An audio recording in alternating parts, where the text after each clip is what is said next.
Good afternoon, teacher. My name is Nelson Casalles talking about my favorite vacation. My favorite vacation was 3 years ago eh, in the coffee region.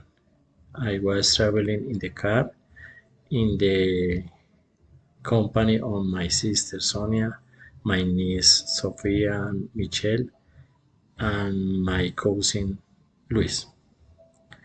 We were the visit some towns like Guayabal de Siquima, Cambao, eh, Armero, eh, San Sebastián de Mariquita, Manizales, Pereira, Armenia, Buga, Cali, Bogotá, among another small towns.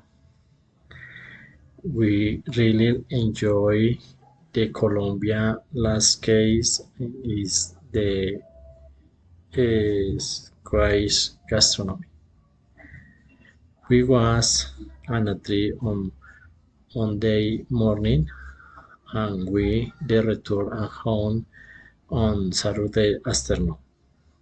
We were in the coffee bar where we enjoyed the rose coastal, the roll the houser, with the ecology walls.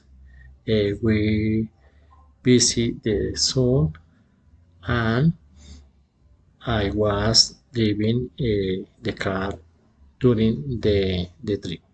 Thank you.